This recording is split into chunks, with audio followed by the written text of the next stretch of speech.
feel like Kobe in the fourth quarter. This is the Dane Moore NBA podcast. We are brought to you by Prize Picks, coming at you Saturday morning. It's March 15th after the Wolves' 118-111 win over the Orlando Magic on Friday night. The Wolves' 7th win in a row. And for today's show, we're going to get into what went into that one win, what drove it, while also kind of covering the themes and what's been driving this whole win streak. I got Kyle Theige here with me. Kyle, I looked it up the last time we did an episode. It was a 2-game winning streak. It's been a minute. Moving in a new direction, moving at a different speed. What's up? What's up, bro Namath?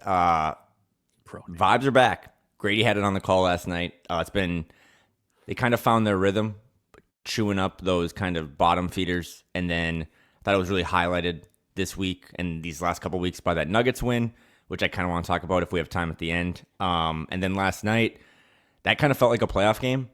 We'll talk about this too down the road, but that Magic team, when I watch them, like eye test, kind of reminds me of how like the Rockets play.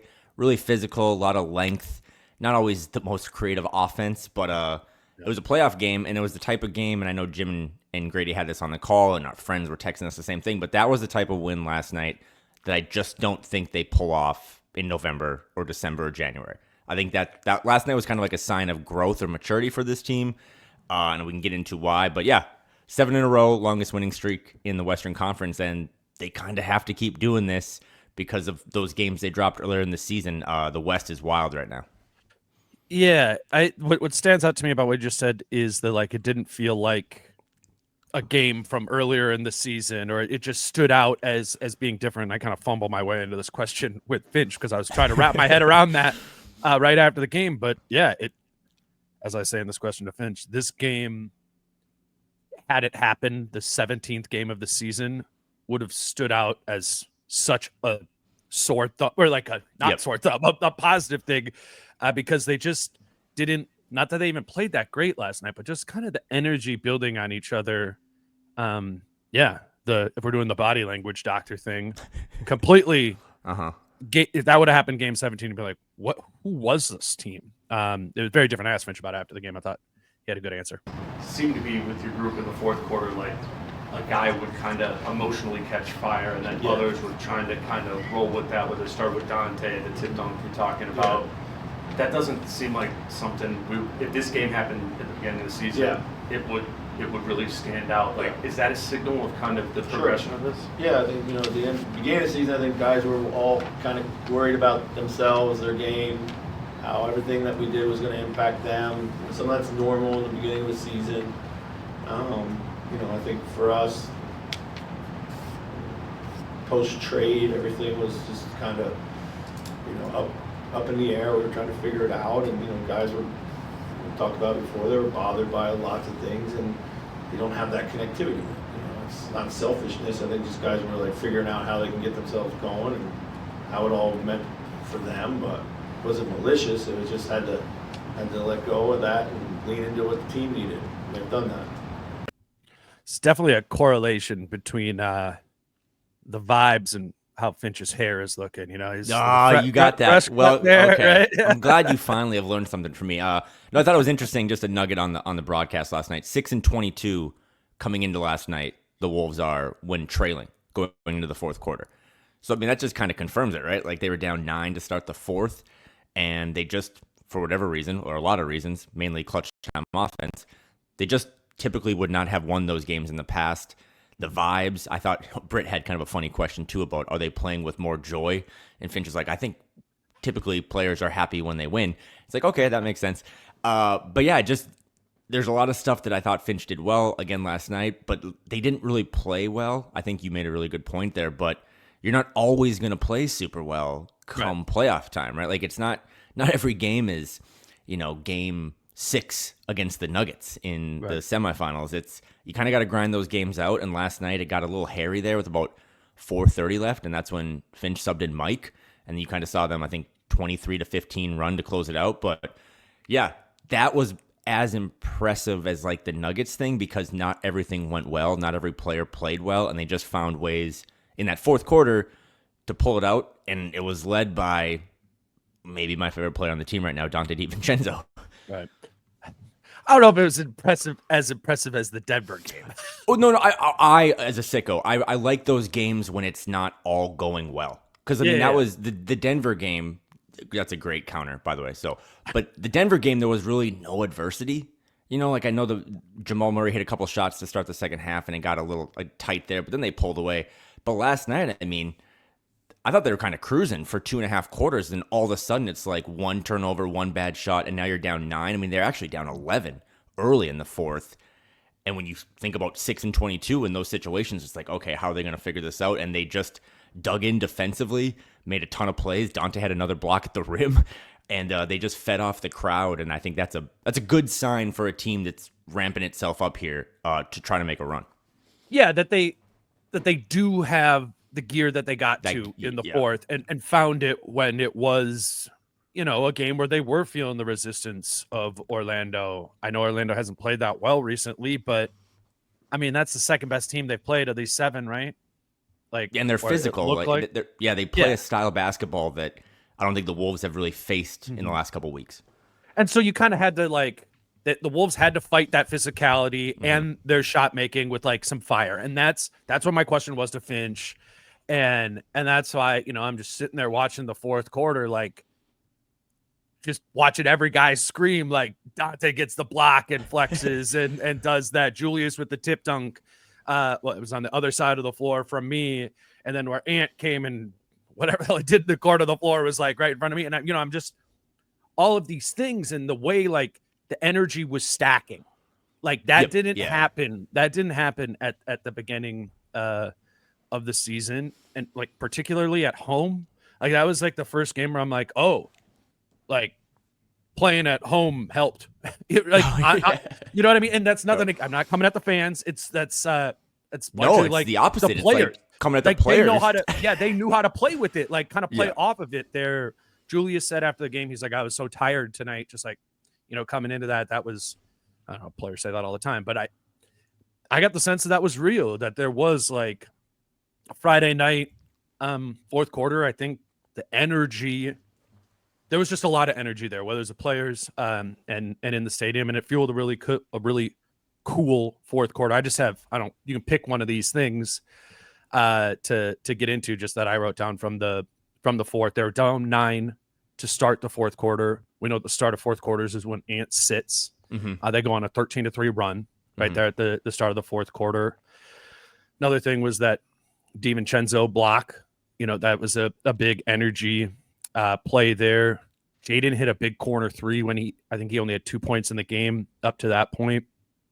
I want to look up what his fourth quarter 3-point shooting is. Doesn't that feel like that's way up recently? Yeah, I think it's 86%, but you can double check that. There was also kind of one of those flurries where it's I just put in my notes, well, Ant has started taking over, in addition to the Jaden piece, the Dante piece, the Randall tip dunk. Jaden also had that rip at half court, where I don't know who was handling the ball, but he stole it, goes the other way, dunks there. I mean, all of those were important because I think they're all moving towards the same thing. But you want to dig into I thought it was cool when on the call, Michael Grady they're down 7, and he said, Orlando's not going to give this to you. He's they're a tough enough team. They've been struggling this year. They have some injuries, but they're well coached. And he's if you're going to win this game, you're going to have to go take it. And literally, that's kind of what they did. I mean, we've talked about identity all year, and when the vibes are bad, the identity's been that they're a terrible team in the clutch and that their offense can get really sticky and stagnant. But the identity of this team still is defense. And all the things you just talked about were plays that were spurred by even the Julius Randle tip dunk is because Ant took one from Wyzetta, which, by the way, when Ant was celebrating, and he was doing all that crazy stuff in the corner, that was after a miss. That just tells you how good the vibes are, that Ant is doing the shooter thing after missing shots. But the Dante block, there was a Rudy steal, right, where he kind of stole the ball in the paint and then led to Dante on a fast break, and then obviously a couple other Dante just transition buckets. But when this team needs to get stops, they just look more. I don't know if any Wolves team in my life will ever look like that 5-man on a string thing that we saw against Phoenix, that one possession that kind of ended that series. But you saw this group again, these 8 starters, no matter who was plugged in, they all kind of figured it out now. They all know how to play with one another. And I think that's whether culture, vibes, just continuity over a season. But I thought they won the game in the fourth quarter because they played defense, which then led to some big shots. And then, too, like, yeah, the home court advantage thing, that's something you got to think about come playoff time because this team has always been a little weird and distracted at home. And I just thought they used that crowd energy to kind of, and it was a snowball in the fourth quarter. A team, again, 6-22 coming in when they're trailing, and they outscored the Magic 40-24 in the fourth and kind of blew it open in the final couple minutes. How was the phrasing you just used about the continuity in the players right there? What did you say? Well, I just think the players know. Oh God, we're gonna get into the Chris Finch stuff at some point. No. Just say the thing because I think it's hard for you to ask me what I just said. I think the continuity and playing together, and they have the 8 starters. But no matter, I mean, I've been saying for a couple weeks now, Chris Finch has all the levers. If he pulls them all right, he's the most important person. And last night, I thought he pulled, like you said, Ant sits the fourth to start the fourth, and it's Mike and Dante, and those guys have really shown me an interesting little backcourt. So that's what I wanted to go off of is like I think the beginning of the fourth quarter was indicative of the growth of continuity and guys better understanding how to play together. And that's because Ant's out, right? And so the lineup that's out there to start the fourth that goes on this 13-3 run when they're down 9, which like I tweeted it at the end of the third quarter. I was like, need this now. Like, Conley's going to come back in. Gobert's going to come back in. I actually didn't think I didn't know if Dante was going to come back in, but he did. They needed a push right then at the beginning of the fourth without Ant. And the lineup they go to is Gobert, Reed, McDaniels, DiVincenzo, and Conley. And, it's kind of like you see the 5 guys that are going to be out there and they're standing on the floor and there's like 50 seconds left before the fourth quarter is about to start. Right. And I just like I looked at it, I'm like, okay, this lineup is just whatever, killing time, see what it's doing on the season. That lineup entering last night had a net rating of minus 41.4. You don't even need to know what net rating means. Just that's the worst lineup the Wolves have played the entire season in terms of point differential. They've gotten crushed when they played that lineup. It's not a ton of minutes or anything, obviously, for it to be that big of a deficit, but it's indicative of growth because so much of that, remember that lineup, Conley, DiVincenzo, McDaniels, Reed, Gobert, like that played at the beginning of the season. And you had Conley didn't really know what his primacy was as the point guard there. DiVincenzo's sort of finding his way. Whenever Gobert and McDaniels were out there together, it was like, oh my God, there's 4 Kyle Andersons out here. There's just no shooting, there's no space. But that group has that bad of numbers this season, yet made a run at the beginning of the fourth quarter, I think is so indicative of the growth and the gelling and just those 5 guys all know what each other need now. You know what I'm saying? And they did not know that. They didn't even know what they needed when those 5 were playing together at back in November or whatever. And I'll expand on this later, but what is that a sign of? It's a sign of good coaching.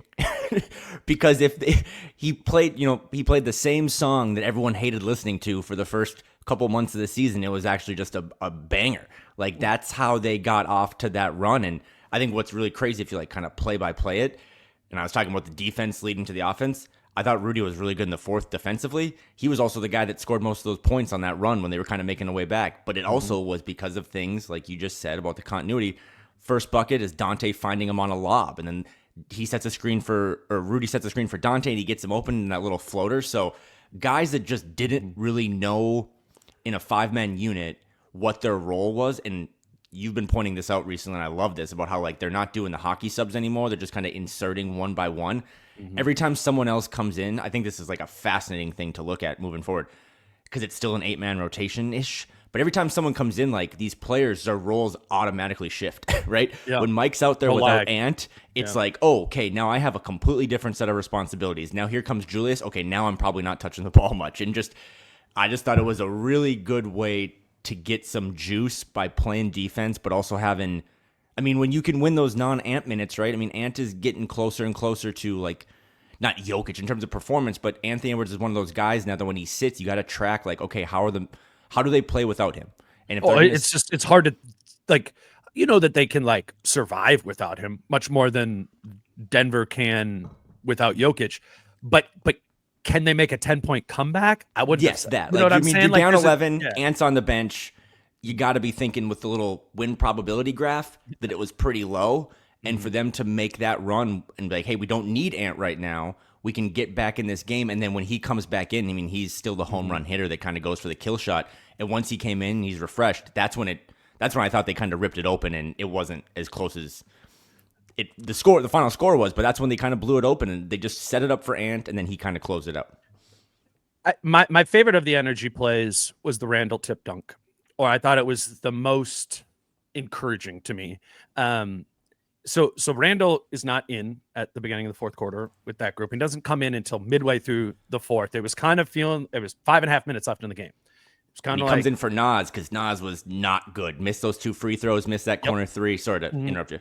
No. But it was just kind of it was one of those moments where it's like, ooh, is Julius not going to close here? Like that's kind of goes against the grain of what like the vibes of what the winning streak has been since Randall's come back. But he comes in. And I don't know if it was one of the first possessions, and it was one of those where like he kind of wanted to come up he wanted to be the one initiating, but he kind of got nope, like I got it from is Conley or Edwards. I need to go back and watch it. Conley or Edwards had the ball, and Julius is kind of like slowly steps back into the right corner, and he's like, there was a little bit of like, I don't really want to be here in the corner right now is what it kind of felt like. And we saw some of that and some of that frustration and some of that from Randall at the beginning of the season where he's like, I just don't really love how I'm being used right now. Right. That was just a vibe that came off him.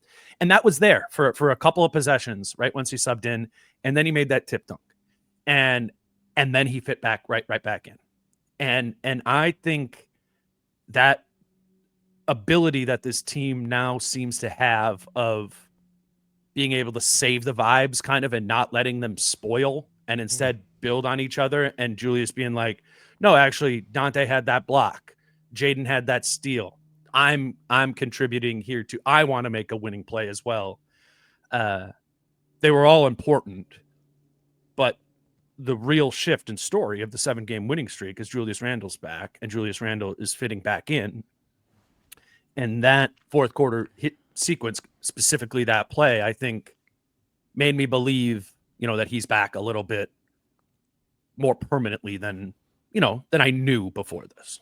They've won their last 11 games that Julius Randle plays in. I think at some point, I know that's a weird stat, but at some point you kind of got to look at that and be like, what, like, that's a real thing. And he's playing really well. And again, I don't think they win that type of game 3 months ago. I don't think Julius Randle makes that tip dunk 3 months ago. And I think Finch called it out after the game. He's like, that was a really big play, goosebumps every time. So for this team to just figure it out, whoever's out there, it started with Dante. Again, we're always going to, I think this season at least, we're constantly going to, even in the back of our minds, think about how this season started with the Cat trade and Dante being the prize of the thing, and started slow, and then he found his rhythm, and he gets hurt. But, I mean, he's just the type of player, man, that I really am coming more and more around to the idea of certain guys just play winning basketball. Like, they just do all these little random things that lead to wins. And, I mean, as small yet big as it was, like, for him to get that block, Dante DiVincenzo, he's like your height. Like, for him to just show up at the rim and have a hustle play that the fans, I mean, they love defense. They love that type of stuff. So I told y'all I'm a rim protector. No one wanted to believe me. On that quick, I told y'all I'm a rim protector. No one wanted to believe me. This helps with, we can go to the break, but this helps with winning. Just like Finch said, players play with more joy when they win basketball games. But you've been in that locker room almost every night. Like, he's to me like the barometer of, he's so much more open and more comfortable here, right? That he was not that talkative and fun in those first couple months as he was trying to be like, what the hell just happened to my life? Sure. He kind of is, to me, the high water mark of what this team is doing right now, and their continuity and their joy and their locker room vibes behind the scenes. 100%. Let's grab our first break. Today's show is brought to you by Treasure Island Resort and Casino, and we have an announcement. We are doing another live show at Treasure Island on April 5th. It is a watch party for a game on April 5th at 6 p.m. The Wolves play the Sixers, and Kyle and I will be there watching the game, and we're going to be there an hour before at 5 o'clock, and we're going to, do a live show there, make it fun, probably interactive with the people who are there joining us. And we'd love it if you'd come down. It is about 40-minute drive from the cities, and we recognize that's somewhat of a hike, but we're hoping that there is a game going on, and it's going to be an extended period of time to hang out there in addition to us doing the live show. We'd love to see you there. And if you do want to kind of make a weekend out of it, Treasure Island is making a weekend out of it, where it's like their Minnesota sports sort of weekend. Friday night, the Wild play New York. I actually don't. Are the Islanders still a team? Or is that the Rangers? Or are there still two New York? And that was talking hockey. I don't know. The Wild are playing New York on Friday night at 6:30. So there's a watch party for that. There's free food at all these watch parties. Yep. In the Parlay Lounge there. Then on Saturday night, the Wolves are playing the Sixers. We're doing the live show. We're hosting that one. Live shows at 5 o'clock. And then on Sunday, apparently it's baseball season already too. The Twins are playing the Astros at 1 p.m. So they're just going to have Minnesota sports stuff going on the whole weekend. We're obviously there for the Wolves part of it, and would love if you would come down, hang out with us, and watch in the Parlay Lounge at Treasure Island. And if you want to stay the night there as well and make a weekend out of it, I think that'd be a pretty fun way to do it. For more information and a full watch party schedule, visit ticasino.com. Treasure Island Resort and Casino is the exclusive casino partner of the Minnesota Timberwolves, Minnesota Twins, and Minnesota Wild. The last time we did one of those, it was Wolves Kings West Coast, so super late, and then they got into overtime. They did sneak that one out, but I think they play the Sixers that night, you said, so that'll be an East Coast game. It'll be earlier, sun's out longer, so it'll be kind of a different vibe, and maybe if you can't stay the night, just come for the day and hang out. But I'm so excited. The game will be over at like 8:30, 9, if you do want to drive home. But we're gonna be staying the night there. We're gonna be hanging out afterwards. Maybe play some more poker.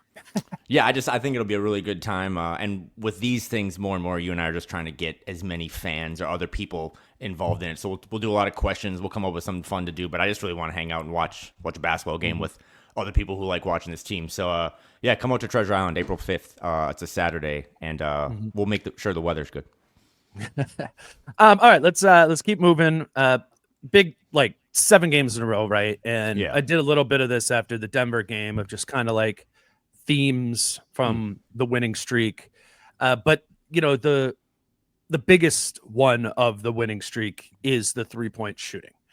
And I don't know if that's the biggest one. Statistically, when you look at stuff, that's what really stands out. And the Wolves are now shooting 44% from 3 in March, which is the winning streak, which is a ridiculously high 3-point percentage to be shooting. But they're also second in volume in the NBA, only behind Boston, who shot like 62 threes in their game against OKC a couple days ago. My question to you is, one, what is behind this 3-point shooting uptick?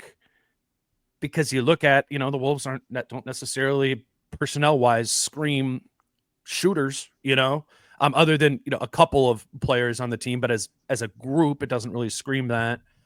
And then 2, how sustainable do you see this perimeter oriented offense being? I was going to say 7-0 in the month of March, 1st in net rating, 3rd in offense, 6th in defense. And to the 3-point thing, or just why does the offense look better?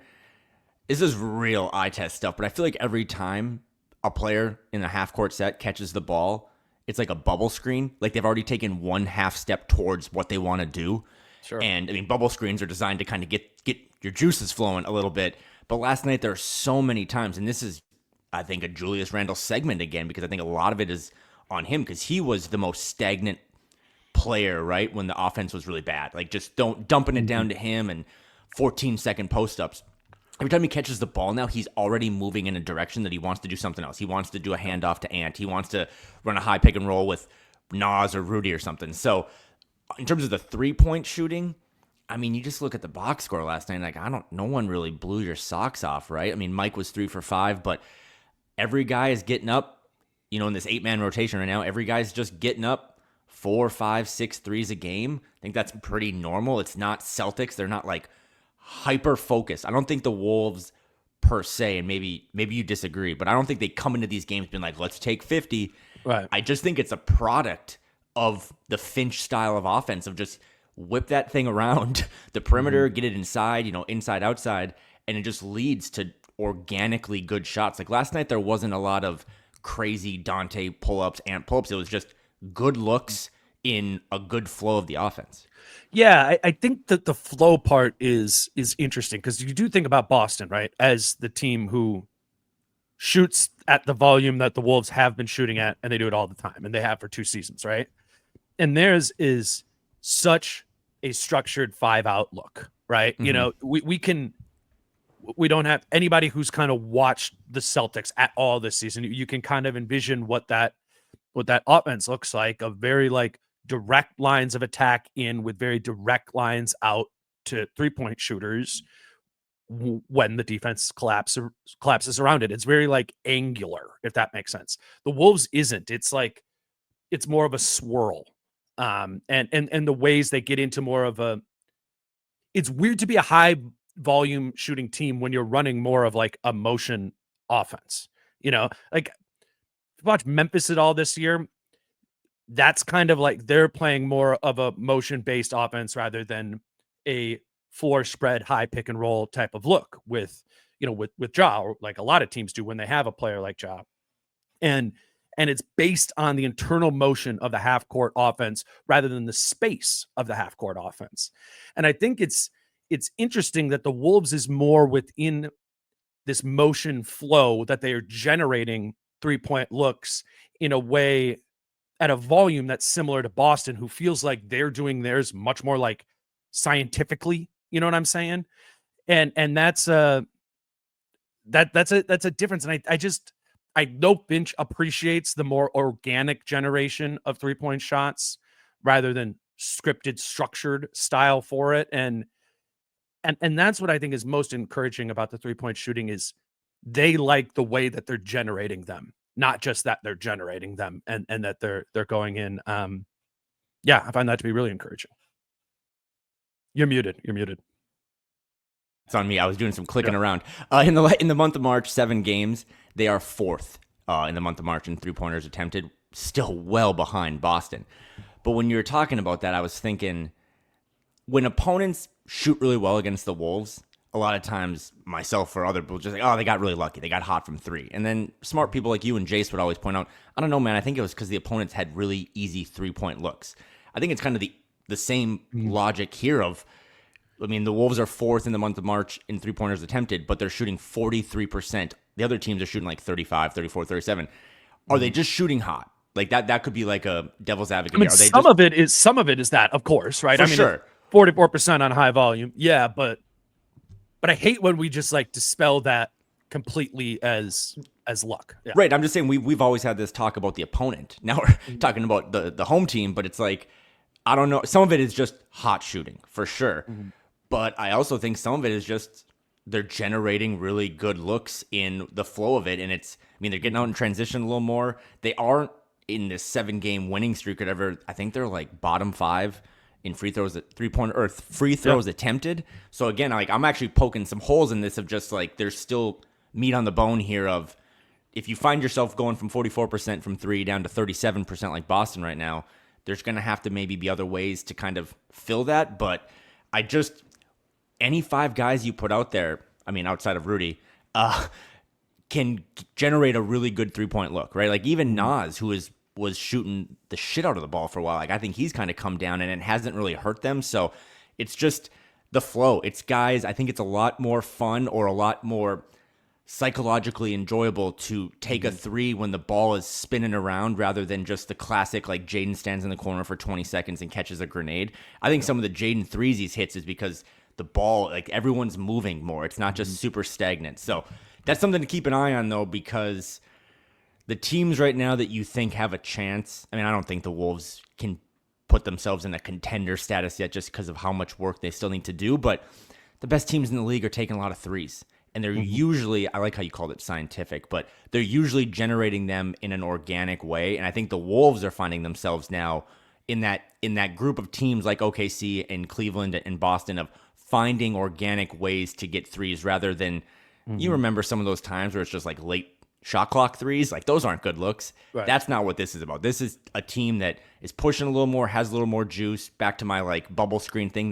They're all moving a little more. I just think that's super hard to guard. I mean, it wasn't a 3-point attempt, but there was a possession in the second half that ended in a Julius Randle layup on a feed from Nas, but it's because every guy that was out there in that 5-man unit had moved off their space of where the set began. They all were in different spots, and it led to an easy bucket. So, yeah, I think that those plays when the ball, I mean, the real reason for why the 3-point shooting is better is because the ball and body movement is better, and that's creating scoring opportunities within the flow of the offense.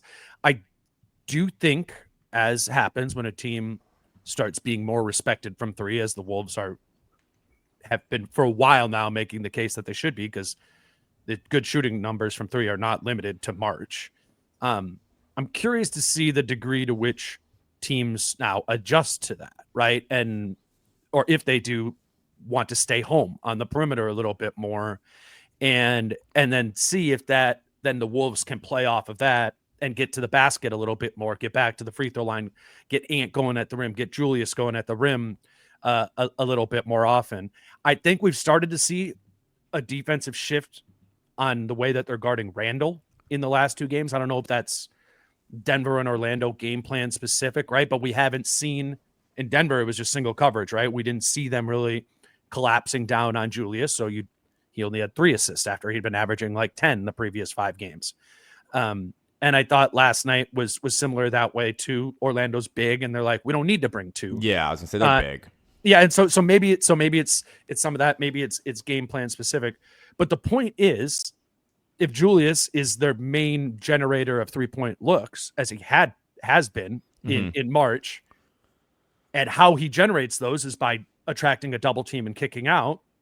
It's encouraging that in the last 2 games that isn't the way that the Wolves have been and Julius have been being guarded, yet they're still finding a way to generate threes and good 3-point looks at a high volume. And that's really important here. It's really important that, to me, Randle specifically, that they have multiple ways to play with Randle on the floor that can be effective, that are not, because that's what you're scared of, is like, okay, in this playoff series, in this matchup, in the way that they guard Randle, is that going to bog down Randle and bog down the offense? Well, now I think they're like, the Randle weapon is now like 3 different weapons. You know what I'm saying? Where you can kind of play different styles through Julius, and particularly the Denver game, right? He was like, all right, you're going to single cover me. Like, I'm Julius Randle. I can score through Christian Brown or Peyton Watson or, whoever, Jokic. And I think I think they need that. I think they need to have multiple ways to be able to play that. And I'm curious to see what directions defenses try to push them. I don't think we have enough information off of that from those 2 games. I think we can point to why Denver and Orlando specifically did that. But there's going to be adjustments. And then it's, how do you adjust to the adjustment? But that's what you want out of a contending team, right? I mean, again, you wake up this morning in the Minnesota Timberwolves, because of how they approach the first couple months of the season, are still in the 7 seed. So it's tough to throw them into the likes of Cleveland and Boston and OKC, but the ability to have, like, we always refer to levers. You've always talked about turning the water off. Like, if an opponent can just turn one stream of water off and that drowns you, or you become thirsty, like, you're fucked. But now they're just developing, like, okay, so you're going to do this tonight. Well, Julius will then do this. And I think they're kind of dictating a little more of like, all right, whatever kind of style of fight you want to make tonight. Like last night was more physicality. Last night was more just single coverage on Julius. It's like, okay, cool. We'll just do X, Y, and Z, and you won't really have an answer for that. And I think 3 months ago, had you have turned off that stream of water, they just didn't really have alternative solutions to figure that out. Well, that was the Ant 2 on the ball month, right? Where it was yeah, great point. This should be an advantage, but it wasn't. Like it was when Ant was begrudgingly getting off of it when they would put 2 on him. And now if they're putting 2 on him, they're eagerly seeking that. They're like, okay, in this situation, we do X, and that's what the flow is. The flow is the feel. It is recognition on the fly of how the defense is guarding you and profiting off of that. And that's it's a hard style that you need to be patient with. It's why many times over the Finch tenure I've got on here and been like, dude, I do not understand why there's not more structure to this. Yeah. But the reason there isn't more structure to this, or hasn't been, is because Finch wants what's happening, has been waiting for what's happening now, and profiting off of organically finding things rather than structurally finding things. Because when you find things through structure, it's more predictable as a defense. You kind of know how the set moves, right? Mm-hmm. The Wolves offense right now, it feels random, effectively random. And that's, anybody who's played basketball, right? That's really hard to guard when you don't know, like, you don't even really have an idea coming into the possession of like, where are they trying to get to here? Mm-hmm. In December, you knew the answer to that. Ant was what they were trying to get to. And it's not exclusively that anymore. And that's the growth. That's why it's turning. But I still think there's more room to grow. And I think that free throw thing is just something I'm going to keep an eye on. I was saying like the Celtics in March, tops in the league in attempts from 3. Cleveland's 3rd, Minnesota's 4th. But free throws attempted in the month of March, the Wolves are 26th, Boston's 29th, Cleveland is 1st. Like, Cleveland has solved these other levels that I'm hoping to see over these last 13, 14 games of, okay, when it does tighten up, because it will, right? Or there will be a situation or a scout or a coaching staff that's like, okay, I think we can also turn off this lever as well. And now we've turned off 2 levers. Yeah. What is the next pivot for Finch and these 8-9 guys? And I think, they outside of Julius and Ant, they still don't have a lot of guys that are going to get you to the free throw line a lot. So I think that's a little bit of an undiscovered part of the Grand Theft Auto like map. Rudy. Feels kind of like Rudy part of that. Well, if you just bet on like who could be 3rd in free throw attempts in any game, I would imagine to be Rudy. But I don't know. I don't know if that's the offense, the production or the result that we want. So it's something to keep an eye on. But also, it is the third. That's the third thing, right? It's yes. Ant, Julius. And then amongst the starters, then it's Conley, Gobert, 2-man game. And I'm with you. That's not like something you can live on probably as like the main sustenance of your diet. But the good thing is they're playing within the flow, and they do even when it is a group like the group that started the 4th quarter, and you're like, okay, we're probably going to get to Conley and Gobert 2-man here a lot because both Ant and Julius are off the floor. Well, it didn't have to just be Conley and Gobert. It was Dante making plays. It was playing fast, hit ahead passes to get up the floor. So you don't have to get into the bogged down, all right, set it. What are we running? How are we getting into this situation? You can't rely on the Conley Gobert thing to give you 100 yards rushing in the game. Yeah. But you can probably get 5 yards of carry from it if you know what I'm saying? If you keep that volume down. So how do you fill the rest of it out? I do think they have enough as a third kind of offensive weapon behind Ant and Julius as individual weapons. And when it does come to the playoffs and a team starts trying to cut things out, it's like, okay, well, we still have this third thing too, or we've started to develop that in the last quarter of the season. The Conley Gobert thing is important, and it is a way to get to the free throw line, and it isn't as pretty as Julius and Ant, but it's a fine third option. And also something different from everything we're talking about right now than when we talked about it at Thanksgiving and Christmas. Like, Jay McDaniels can get a bucket. That was completely different too. You know what I mean? Mm-hmm. That's now your 4th lever option. I'm not saying I need Jaden to, put 15 up in the quarter, but just go get a couple buckets, and that changes everything because Jaden gets a mid-range, or Jaden, Nas, and Dante all together kind of being that. Yeah. And then Nikhil's like, hey, I'm over here. Like, I'll get a bucket too. So there's just a lot of different options. And I think it is, Finch always uses the term stacking, but I think they're starting to stack of like, it's not so much your turn, my turn. Everyone is still taking a turn, but it's just, again, we're saying organic for the 19th time, but it just is all in this flow of I really like how you described it. When a team comes down and sets up their half-court defense against Minnesota right now, they have no fucking idea what they could do. And I think that's a really good sign on the coaches and the players, everyone buying in and not caring about the politics. But they're going to have to, in my opinion, over these last 12, 13, 14 games, even make that more beautiful or grow that even more, because there's going to be a lot of stuff when you're in a 7-game series that is taken away from you. And this team, at times, and I think the third quarter last night, there was a little bit of this, all of a sudden when it's taken away from Ant, like if it's like, hey, it's just not going to be you, will they be comfortable enough in bigger spots going back to levers 2, 3, 4, and 5? Today's show is brought to you by Factor. And if you are looking for a way to both optimize your nutrition and maybe cook a little bit less, I really do recommend Factor. It's something that I've done on and off since dating back to COVID. I think it was like early 2021 when I did Factor for the first time. And it's just like a great way to relieve if you're like the time it takes to cook dinner, or the money that you're spending and the time you're waiting for delivery to come. There's healthy options. They're all healthy options without them. Within Factor. They're dietitian approved meals that taste good. And for me, it's really, been a way to eat faster with, less prep time, also eating healthier. You too can eat smart with Factor. Get started at factormeals.com/Factor Podcast. Use code Factor Podcast to get 50% off your first box plus shipping. That is in the show notes before. Again, that's code Factor Podcast at factormeals.com/Factor Podcast to get 50% off plus free shipping on your first box. Today's show is also brought to you by Skims. Skims has been big in the women's space for a long time, but they've really made a push with the NBA and Team USA basketball to move into the men's space as well with men's underwear. It is the type of underwear that you can use for exercise. If I'm going on a run, that's what I'm going to be wearing.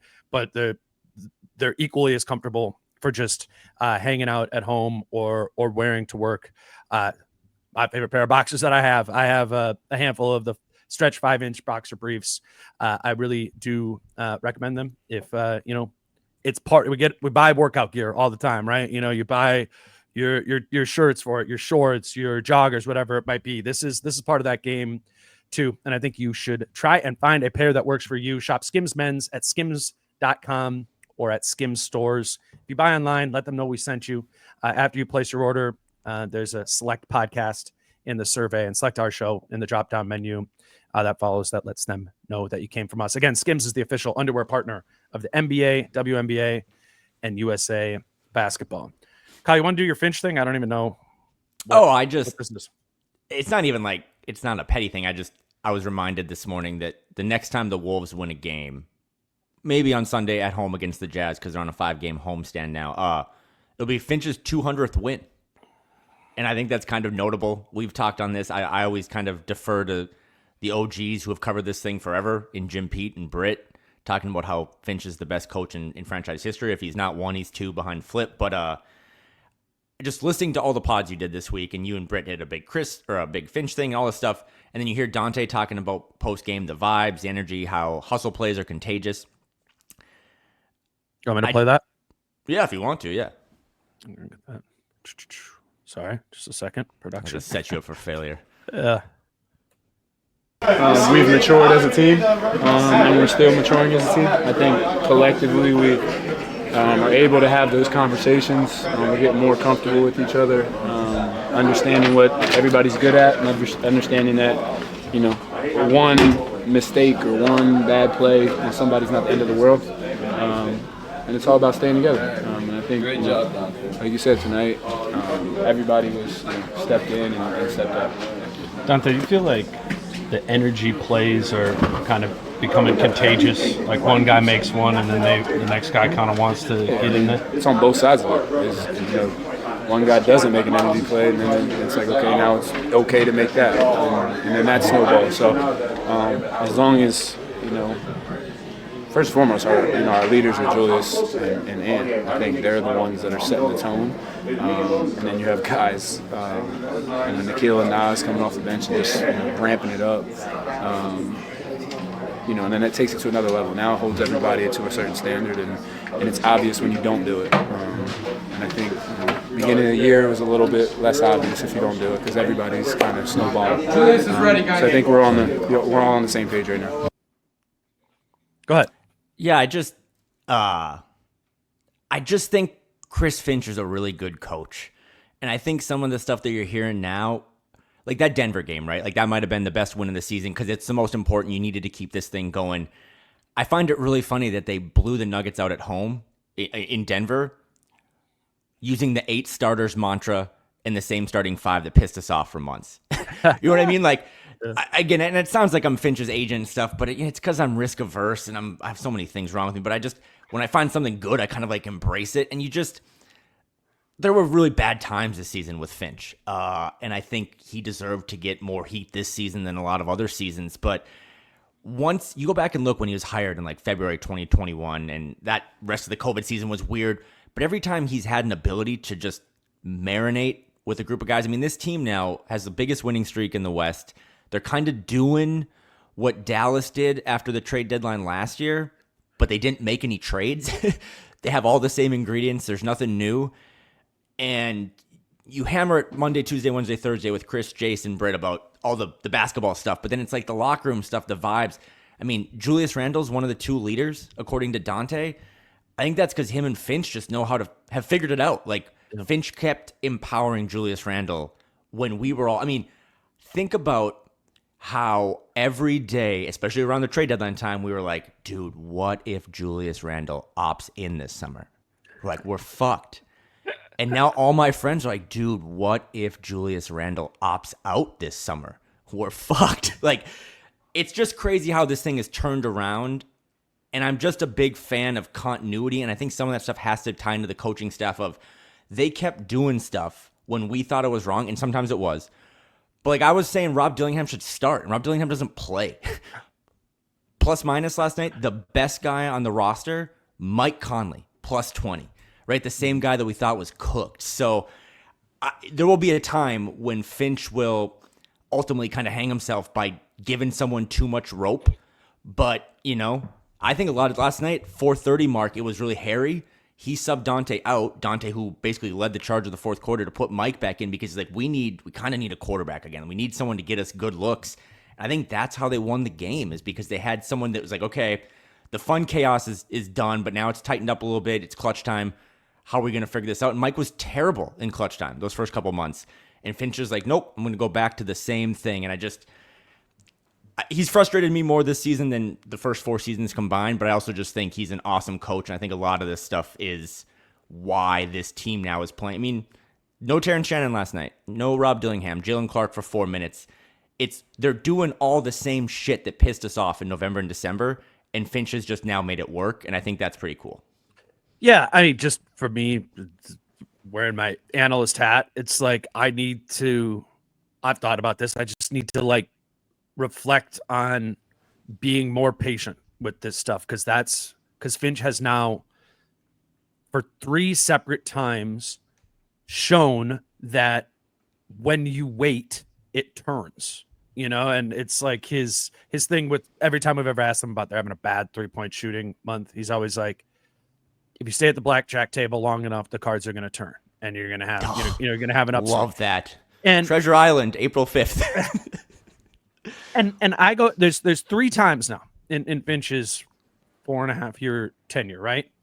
Where his patience has led to not just profit, but immense profit. The first time was in the 21-22 season, his first full season. It's I always call it the Pat Bev and Vando year, where, they're starting, there's these awkward pieces, awkward sort of fits. The starting lineup changes 7 games into the season.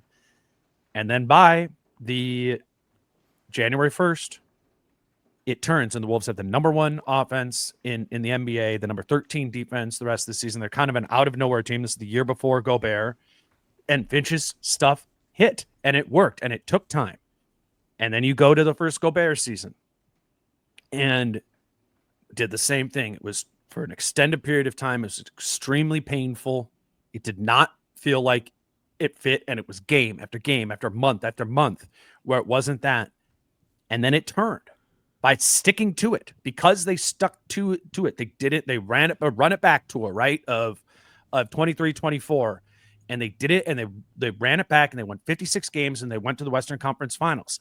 And it just those two incidents, both of those times, back in 21-22, I'm like, what the hell are we doing? Hey, what the hell are we doing? And the whole first Gobert season, I'm sitting there, and they get knocked out of the playoffs against Denver in that first season. And I'm like, what the fuck was this trade? Like, this is so, disconcerting. And I was wrong. And then this year too, the same thing with Randall and Reed. And I tried to have more of the patience into it and tried to, see the vision. And my whole thing was like, I don't think Naz Reid needs to start.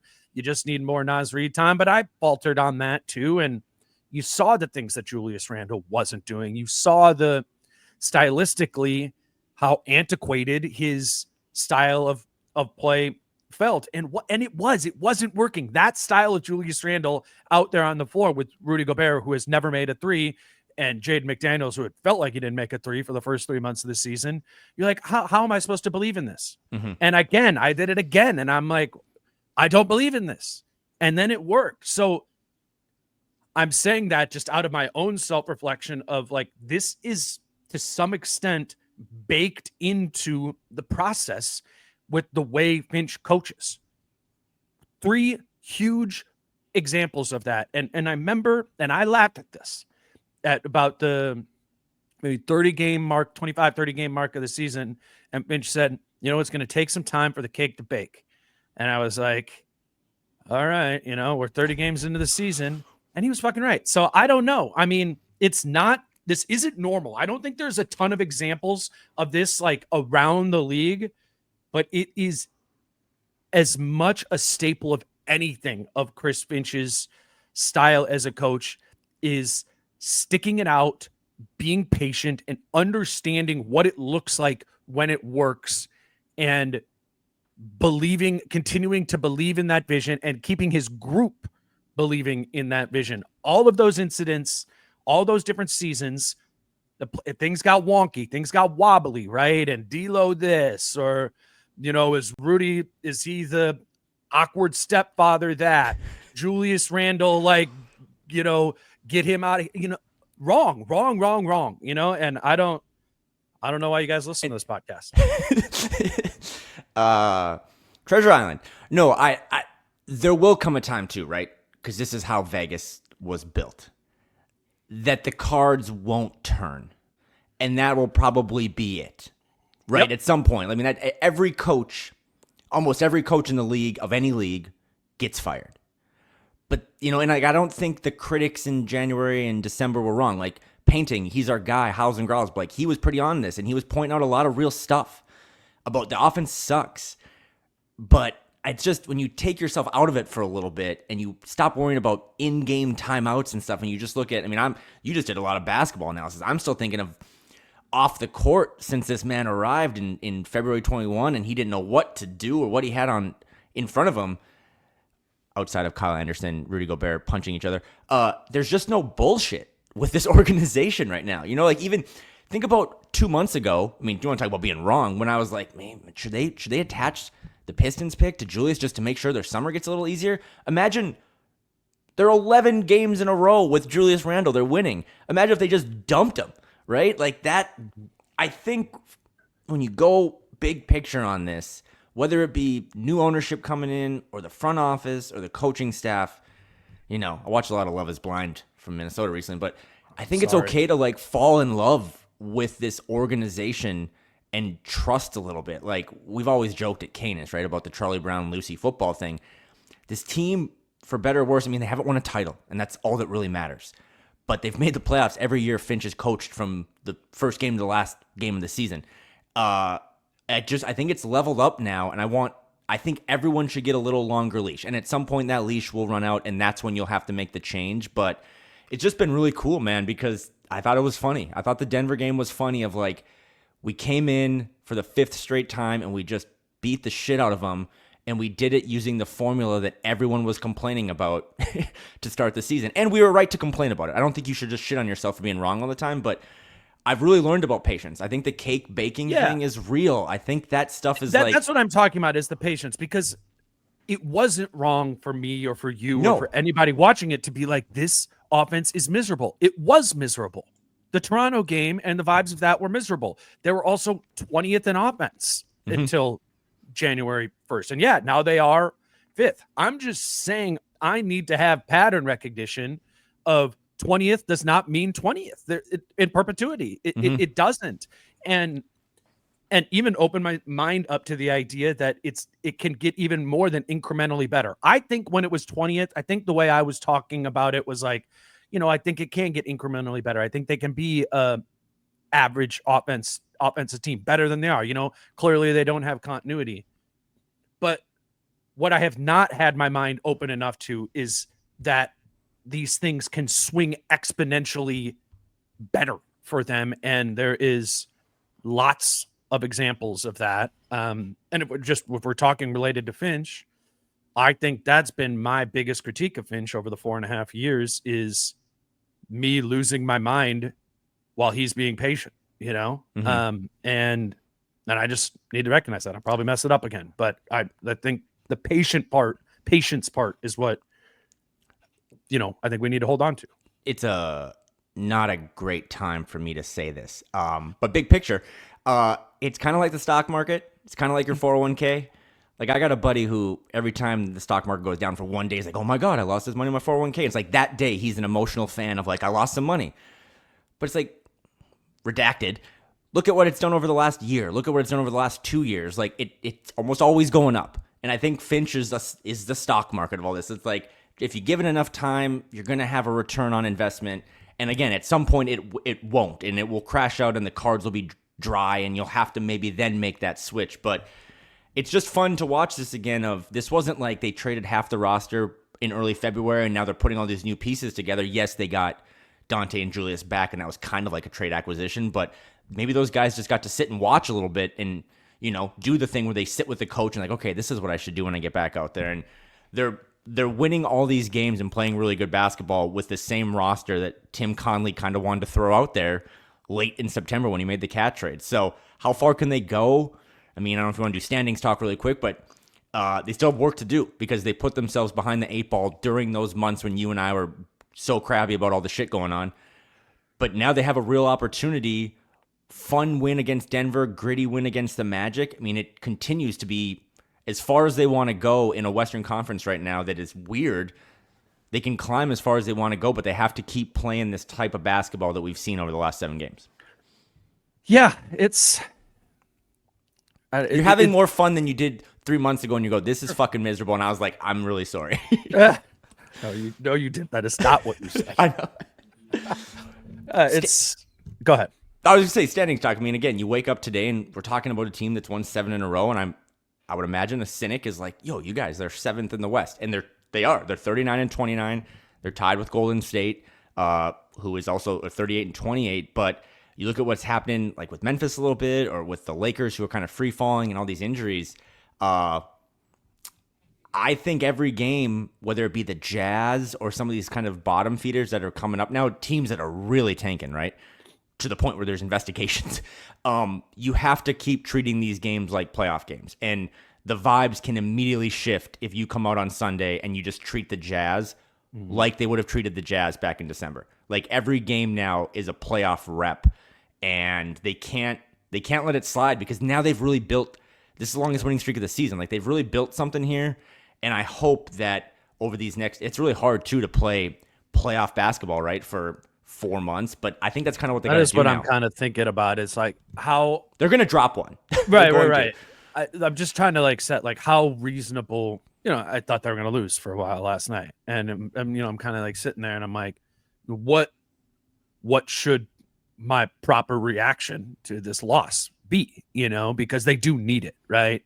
And you think about it and you look at the scoreboard of the other games going, and the Warriors or whatever are winning, and you're like, well, they can't. They really can't afford to do it. And if their goal is ultimately to really contend for this, then they have to run this. Like not all 15 the rest of the way, but it has to stay this same energy. And I don't know, is there going to be a fatigue factor to that or whatever, but they can't roll into the playoffs as the 7th seed and reasonably believe that they're going to be able to attain their goals of going to the Western Conference again, being a finals contender. They can do that, in my opinion. They can do that if they keep this same energy for the final 14 games of the season. And when something goes wrong and they lose a game, we define it as a blip, not a derailing, But I think this energy and the focus that they showed in the fourth quarter and the fire that they played within the fourth quarter is a requirement throughout this final stretch of the regular season for them to achieve their stated goals of this season. And I'm interested to see if you can run it off for 20 games and play the final 20 games of the regular season like it's the playoffs. All I know is for them to achieve their goals, it feels to me right now like they have to do that. And you made a comment about how Julius said last night after the game that he was tired. The one difference, I mean, again, the formula right now for all this, same starting 5, same 8 starter mentality, right? Jalen Clark gets a little minute here or there. But the difference now versus October, November, December is we thought back then when we fought that they had some young pieces on the bench that could give you a little jolt. We now know they have those pieces. Yep. And if Julius needs a breather and Nas is in foul trouble, downshift, play smaller, put TJ in, and keep this thing running. And I think that's a slight difference. But you're right. I mean, it's can you play high-level playoff basketball starting March 1st and do it until middle of June, right? Like, that's going to be the thing. But I firmly believe that the number one opponent for this team still is the Minnesota Timberwolves. And if they can, like, we should talk about the standings a little bit every now and then over these final 14 games. They shouldn't. They should not be concerned about what Golden State does, what Lakers do. Like, just keep playing really good basketball and it'll work itself out. But the goal now over the final 14 games, which, by the way, they have like an outside chance to win 50, which imagine telling yourself that at Christmas. Right. If they go 11-3, which again is a big number, but they just have to, for me, over these final 14 games, do enough to get out of the plan. 6 would be, I know it sounds so dumb, but 6 would be fine. I think they can win on the road. They've shown that. They just need to make sure that they don't put themselves, one of the hottest teams in the league now, in a situation where your season is defined by 48 minutes. Because I think over a 7-game series, coaching staff, these players are built to grind those things out and win them. But anything can happen in one game, and they have to avoid that. That would be a real wet blanket on what has now become kind of a fun season.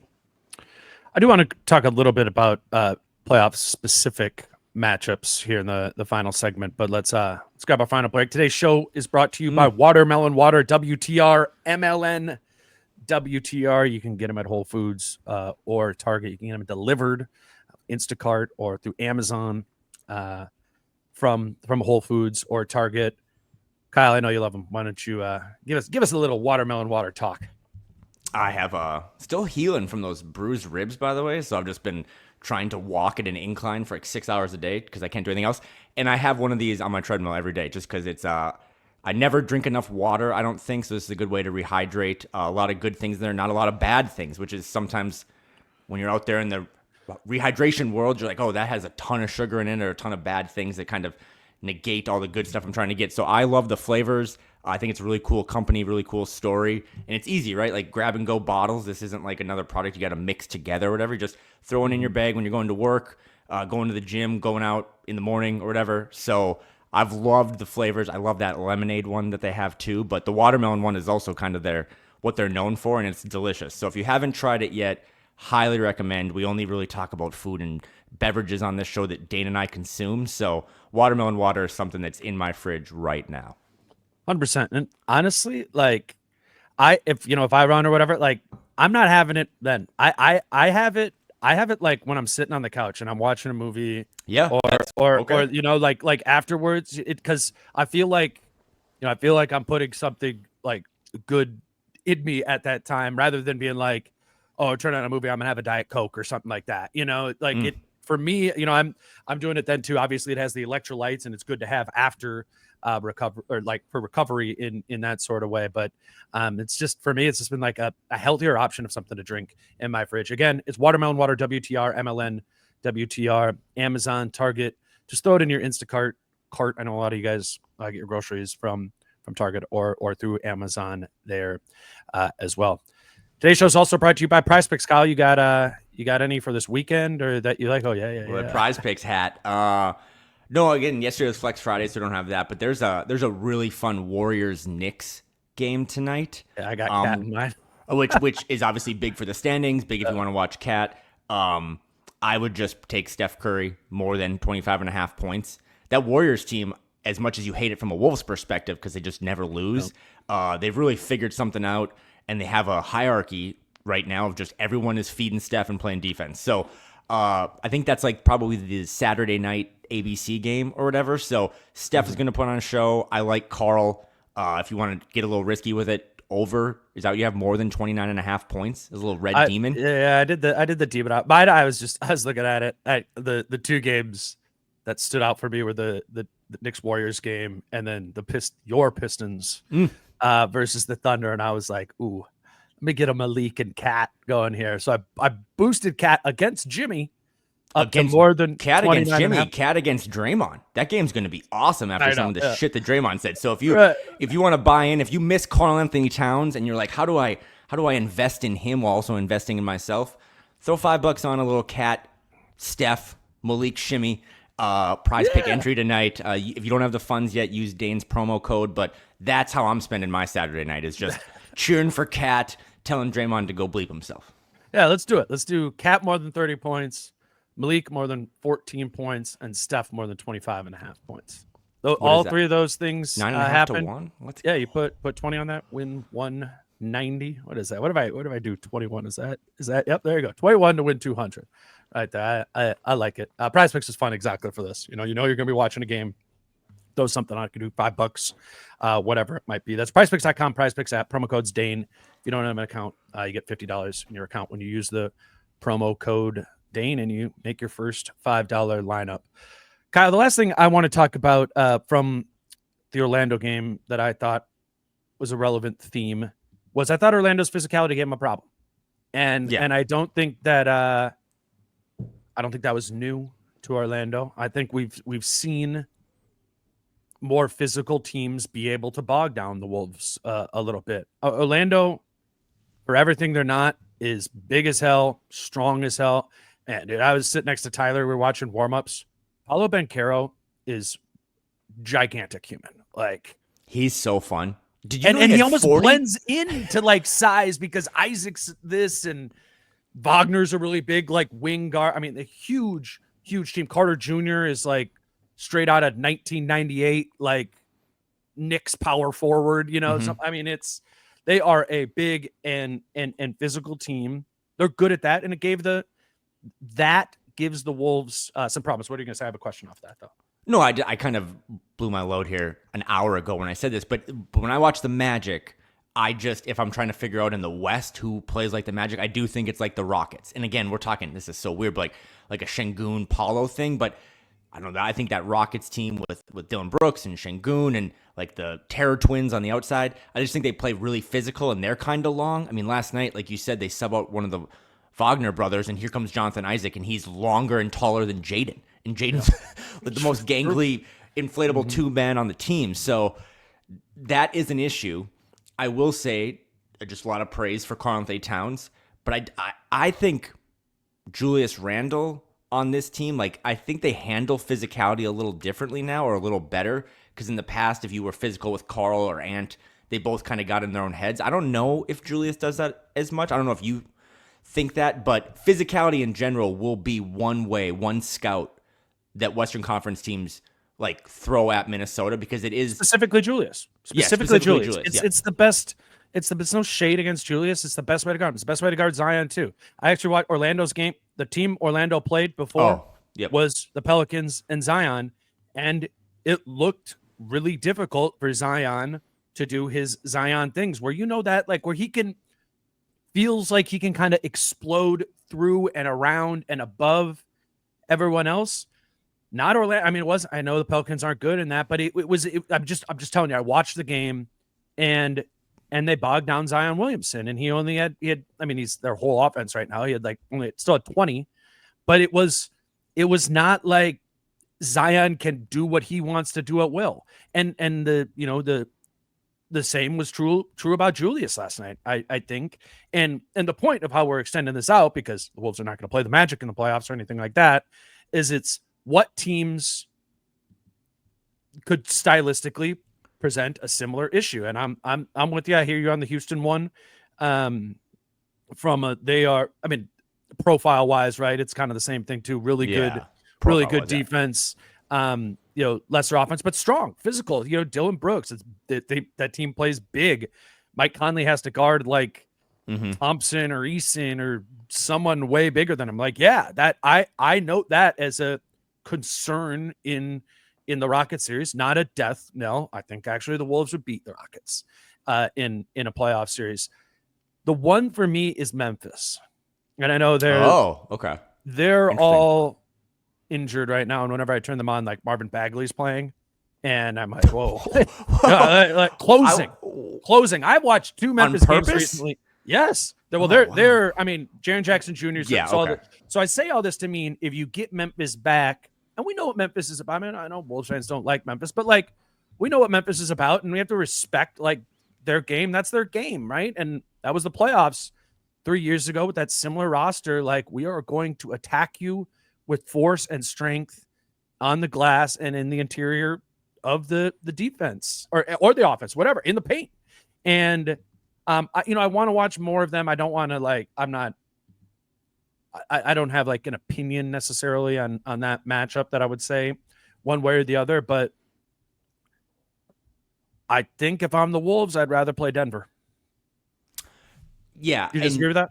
No, I don't disagree with that. I didn't think you were going to go Memphis on the physicality might be a potential kryptonite or potential way to slow this thing down. Yeah, slow it. Yeah. I think we're forgetting about it because they're banged up as well. But the team that I would have put in that same kind of category is the Lakers because they have a bunch of size, and I think their defense is... See, I would have said that about the Lakers pre-trade. I feel like I don't feel that as much now. You know what I'm saying? I mean, you can have a different opinion on it. No. That's fair. I think the Lakers have a physicality to them and their defense and being well coached that it maybe not be on this Memphis level. I'll go also to like this Rockets thing. The difference between the Rockets and the Magic of last night, and this is so evident, is that the Rockets have a backcourt. And like last night, there was no way to punish Mike Conley because all the guards for Orlando are just, I don't know who they are. Corey Joseph got him a couple times. Right? Dude, Grady had I don't even know who this Houston kid was that was just making all these threes, but Grady had a Houston, we have a problem line after he hit a 3. I was like, God, you are the best. But the Rockets will throw Jalen Green and Fred VanVleet, and that's another level. But yeah, the Memphis thing, I don't know. When I'm looking at the playoff stuff, I think you just wanted to get to the point of, it sounds crazy because I think Shea will win MVP, and I think the Thunder are just really good. But I think Jokic is the best player on planet Earth. And I would welcome, at this point, this isn't like, oh, clip this. I think they just would want to play Denver. I think there's a psyche to that, a mental thing to that. And also, too, Denver just cannot play that physical. Jokic is huge. They missed Aaron Gordon in that game. But, like, you're not going to get any other guys on that roster. Jamal Murray, Christian Braun, Michael Porter. Like, there's not anyone else that can throw the level of physicality at a Julius. Right? Like, well, the difference is like, and there's a bunch of different ways to define physicality, and I don't even think we've done that, or I'm not even necessarily trying to. We're playing this one on the fly here. But there is another element to physicality, and this is why I would lump OKC in, and it is just physicality at the point of attack and using physicality to contain the ball on the perimeter. And OKC is a 10 out of 10 in that. Are they bruising on the interior? I think that and really going to be problematic physically, and with that size of Hartenstein and Holmgren on the interior, that type of physicality, I think we're in the midst of learning. They're in the midst of learning that about themselves right now as they reintegrate Chet and they try to play double big and have that more physical gear. So I kind of put it as a different type of physicality than what we're both talking about with Houston and Memphis. But that's the other one too. If if physicality is not a kryptonite, but to the Wolves, those are the three teams that I have on my mind, and it really is me thinking about, are those teams physical enough to somewhat neutralize Randall and guard him in a way where it's one-on-one, they don't need to bring help, and because of that, they both limit his playmaking because the doubles aren't coming, and they limit his efficiency because Jalen Williams is just good at guarding him, or Jaren Jackson Jr. is just good at guarding him one-on-one. Like, I think this physicality one directly connects to Julius, not because he's not physical, it's because he is physical, and that's his superpower against everybody else, against a more worthy adversary like Jackson Jr. or whatever. How much can or will that be neutralized? It's why, the 2 games most circled, I guess 3 games most circled on my calendar, because I'll put Denver in the rest of the way, is that Denver game on the first, the Memphis game, and the Milwaukee game. Those will all be tests, and Memphis and Milwaukee in particular, I think, will be tests of this physicality theory. I also think you could throw Detroit in there. I think they play a pretty physical style of basketball. I forgot that. Again, no one's watched more Pistons games than me. But physicality, the fact of relating to the body as opposed to the mind. And I just think, coming back full circle to something I said that was kind of outlandish, I think that's why the Magic win was kind of more fun for me than the Denver win. Because in the definition of physicality, I think the Wolves for now, and we'll see what happens come April, just have a mental edge over that Nuggets team as well as a physical edge. But last night, I mean, that was a type of game that, yes, they don't win in November, December, but they had to win it by like addressing the elephant in the room of an opponent being really physical with them and trying to knock them off their spots, and they came out on top. And I think that'll be something to probably put a pin in moving forward, despite all the offensive stuff, is when teams are trying to win games, and not many opponents on the schedule moving forward are trying to do that, but the ones that are, they are going to say all the stuff that you just said. They are going to try to be physical with Julius, be physical with Ant. It's going to be a strategy. Yep. As Dante said earlier, those are the 2 leaders. Those are the 2 guys that kickstart all this stuff, and then they trickle down to Nas and to Nikhil. But how will this team continue to respond? While also, what did we just say? They're trying to basically go 14-0, or they're trying to win all these games. You can't be tired. It's extra hard to do all that when you're having to be in a rock fight, right? And that's, I think, what a lot of opponents that want to beat Minnesota, that's what they're going to do. They're going to try to turn it into a rock fight. They're going to try to get into their heads. You got the kid on the team who leads the league in technical fouls. Like, that's how you get to the mental side of it, is being physical. And I think Rudy Gobert is the card that you play in counter to this. And he's the most he is physical. He has a 4 defensive rebounding. I mean, you talk about a Memphis series. That is on Rudy to own the rim and own the glass. Rudy is their counter to teams physicality, and I think it's one of the elements of Rudy's game that is most underrated. Because he seems like a tall, lanky dude. That guy's forceful too, and that's his job, man. That is his thing. Is the counter to physical. Remember when he that one couple week stretch where he wasn't getting the rebounds? Like, you need to jump in the air. That he just kind of got lost. I feel like he's back into knowing what he is, and now he's in many ways like the an enforcer of this. And if they're in a series playing against one of these teams with real physicality, I would particularly point to Houston and Memphis in those series. If they overcome those teams' physicalities and beat them in a playoff series, there's no way in hell we aren't assessing that series after the fact and be like, Rudy Gobert fought and won. Like, that is a huge part of it. And I thought that was kind of under the radar last night too. The rebound total wasn't like crazy, but man, in the first half, the rim deterrence, the never mind stuff was back. I know Orlando sucks at offense, but like, we haven't seen that stuff from Rudy in a while. And as much as I'm concerned about some of the ways that he could hurt them in a playoff series offensively, given how teams might game plan against him, I think he's a big part of the answer if physicality is a concern for this team in a playoff series. But again, and I know you co-sign this, just got to beat the Jazz. You. This is all great, and I'm having fun, and you're having more fun. But it's still, you still have to dig yourself out of the hole that you dug for yourself with 8 starters and that starting 5. And you can't take any of these games for granted. And it kind of starts again on Sunday at home against the Jazz. But yeah, it is fun now because I think there's still 14 games left in the season. But I think when you kind of get to that 12-game, 10-game mark, it's not bad to kind of keep one eye in the playoffs and who they could play. I still think outside of OKC, I'm just generally scared of a healthy Lakers team because I think this sounds like loser talk, but I just think you always are playing 8-on-5 against a Luka LeBron LA team. So there's really no easy matchup, but I think there's teams, as you just kind of pointed out, that they can throw some things at, but I don't think any of that matters if we wake up in the middle of April and they're the 7th seed. You got to get out of that play-in, and then just whoever is your opponent, whether you get another chance at Memphis or it's a Denver part 4 or whatever, I think they'll match up well, but it's all about how, March Madness, man, the brackets come out this weekend. Are you playing your best basketball when it matters? And I think so far in the month of March, the Timberwolves are playing their best basketball, and now just has to, drag the little bottom right square in Excel and pull it as far as you can and keep that shit going.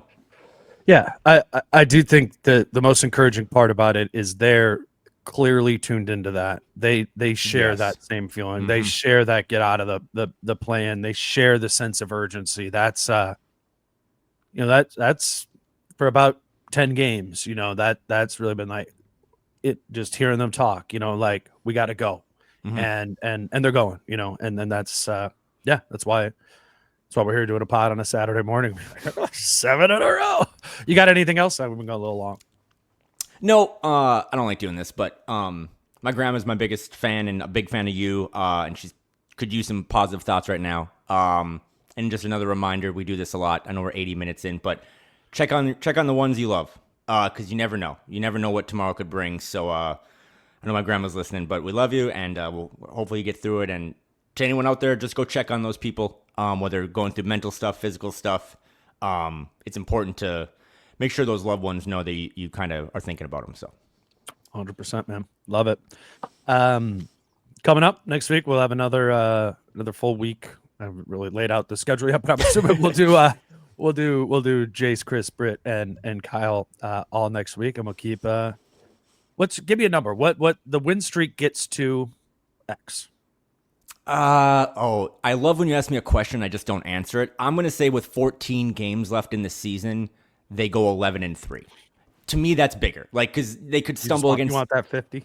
Yeah, I think they could stumble. Well, actually, I have it there over under 52.5. So that has like a little glimmer of life if they were to win out. But no, actually, it does. They would win 53 games. It was 52.5. That was the preseason. That's what Dan and I got. Yeah. That's tough. But no, the blip thing, you said blip an hour ago. I think that's the most important thing. If you do have a blip on this schedule, I mean, you have a weird Pelicans home and home, but there's a day off in between. Like, that's always just weird. But they suck. Nope, they suck. Okay, fair. But if there's a blip, that's fine. But if you can go 11-3 over these final 14 games, there's really no math that says you're going to be the 7 seed. In my opinion, I can't imagine a 50-win 7 seed team. So it's not about the streak, even though, yes, it's 7. Could it balloon to 12? I just want to see them win 11 of the next 14 because that will hit the goal that I've said now for a couple weeks of top 6 and then just figure it out from there. Next 5 are Jazz home, Pacers home, Pelicans home, at Pacers. I think it gets to 8 or 11. I think one of the Pacers games is. Can you imagine if they had 11-game winning streak after all the shit we did this season? I'm just looking at the teams right now, man. I mean, part of the reason they reason they have the record that they have is because their schedule was a lot harder earlier on. I mean, it just happens to be how it shook out. And after that, the Pacers, it's the Suns. They're not very good. The Pistons are solid, but not, that's not like a force, right? That isn't playing the Cavs. After that, it's back to at Denver, at Brooklyn, at Philly, at Milwaukee, at Memphis. I think that is where you need to avoid the but keep it at a blip, you know, because it's going to be hard. That's a rough 5-game road trip at the very end of the season. I think it's important through March, you know, to, I don't know, man, lose one. Yeah. I don't think that's that 2, maybe, you know, that's not that ridiculous. 7-game winning streak is tied for the 3rd longest winning streak in franchise history. They've also done 9 games once and 11 games once. So after all the shit we've done for the last 6 months and waking up one morning in late September and all of a sudden Karl-Anthony Towns is on the East Coast, it's like this team has a chance. That was a Saturday morning too.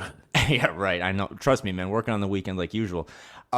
They could just blow out the longest winning streak this team's ever had. But like you saw last night, down 11, minute into the 4th, whether it be physical, shooting a lot of threes, mental, whatever, every game now is, you know, not to be silly, but like it is like a March Madness bracket for this team. You basically cannot stumble and have more than one blip, right? You can't string together blips or else you're going to be a playing team and the season's going to be a failure. I don't know. I'm just, to extend the analogy, I just see a lot of like 14, 15, 16 seeds the rest of the way, you know? I mean, and the thing is I think the Wolves are going to keep winning. I think the rest of everybody else is going to keep winning. That's too. the thing. Like, yeah. you know, like this is tanking time. Like the Jazz do not want to win that game. The Pelicans do not want to win either of those games, you know, like. But the Jazz didn't want to win when Ant was suspended a couple weeks ago, and they did. But that's the difference. The Wolves didn't have anybody. Yeah. I'm just saying, like now these teams are still going to throw out some players that want to play, right? Even though the organization doesn't want to win, and we've seen it now over 7 games, and that would be maybe the biggest identity of the team as we look back this summer. Is like, hey man, they finally figured out how to, you know, just devour the minnows in the lake, right? Like they just chewed up all the little easy fish. But one game at a time. On to Cincinnati. He's Kyle Theige. Follow him on Twitter at Kyle Theige. I'm Dane at DaneMooreNBA. Yeah, come up next will be Jace and I after that Jazz game on Sunday night. We'll record on Monday morning. Keep moving from there. We'll see where this win streak goes. Until then, he's Kyle. I'm Dane. Peace out. How I'm feeling, man, I hope it never stop, yeah. Green and hot so you can find me in the crowd, yeah. Don't let standards ever bring you down, yeah.